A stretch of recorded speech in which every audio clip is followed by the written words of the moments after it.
ധർമ്മപ്രമാണം. ധർമ്മപ്രമാണ ഒരിക്കൽ സ്വാഗതം. சில கோவில்ல நிறைய தேவதைகள் இருக்கா. எல்லாருக்கும் ஒரே கற்பூரத்தை வச்சுக்கிட்டு தீபாரத்தை காட்டிட்டு அதை பப்ளிக்கு காட்டிவிட்டு அதை அணைச்சிட்டு பின்னே அதையே ஏற்றி தீபாராயணம் காட்டிட்டு இருக்கா. இது சரிதானா சார்? இந்த கற்பூரத்தை ஒரு சுவாமிக்கு காட்டுறா, அது கழிஞ்சு ஜனங்களுக்கு காட்டுறா, பக்தாளுக்கு காட்டுறா, அணைக்கிறா.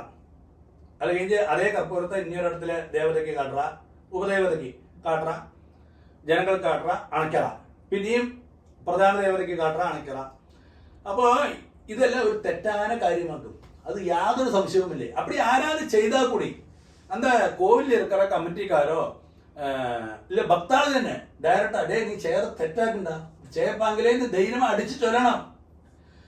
നമ്മളെല്ലാം ചേർ பெரிய തെറ്റെന്നെയാക്കിയാൽ നമുക്ക് ചേർ തെറ്റാക്കുന്നതിനാണ് നമ്മൾ വായ മൊഴിഞ്ഞിരിക്കോ. അത് இந்த காலத்தில் செய்யப்பாங்களே ഭഗവാൻ சொல்ற നേരുമാ, നീ തെറ്റ് കണ്ടുകഴിഞ്ഞ ഉടനെ ചൊല്ലിയോട്. പിന്നെ കേൾക്കാക്ക അവൻ താൻ പാപി, അവൻ ഭഗവാനോட അനുഗ്രഹത്തെ ഒരിക്കലും അവൻ വാങ്ങിക്ക മാട്ടാൻ, കോപത്തെ தான் വാങ്ങിപ്പാൻ.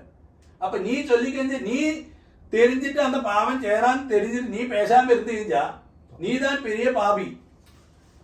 അപ്പൊ അത് നമ്മൾ ഒരിക്കലും ചെയ്യപ്പാങ്കില്ല ഒരു കാരണവശാലും. അപ്പോ ഒന്നാമത് இந்த பூஜாரி தெரியாட்டா அவனுக்கு சொல்லி கொடுக்கணும், அதே அப்படி செய்யப்பாங்களே.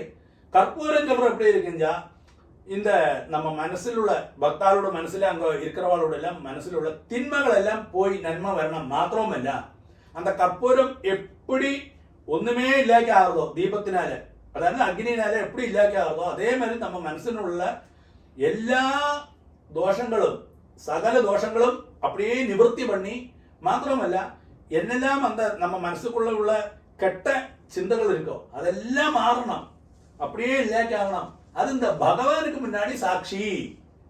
அப்ப அதாவது நம்ம அந்த பகவானுக்கு முன்னாடி காட்டுற சமயத்துல அந்த கற்பூரம் எப்படி இல்லாக்காரோ அதை நான் ஏத்துக்கிறேன், நான் அதை സ്വരൂപിച്ചിக்கிறேன். മാത്രമല്ല உனக்கு பகவானோட அனுகிரகம் உண்டு, உன்னோட பாவங்கள்லாம் கம்ப்ளீட் போகவும் செய்யும்.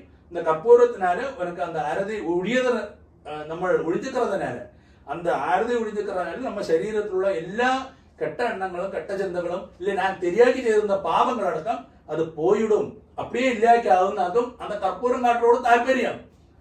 അപ്പൊ ഒരു സ്വാമി കാട്ടുക അണയ്ക്കരുത് ഇനിയിടത്തിന് പോകുന്നത് അതെല്ലാം തെറ്റാன കാര്യം. അപ്പൊ ആര് തെറ്റെന്ന് കണ്ടു കഴിഞ്ഞാലും അത് നിങ്ങൾ ധൈര്യമായി ചൊല്ലിയുമ്പോൾ അത് ശരിயான ശാസ്ത്രവും വിധിയും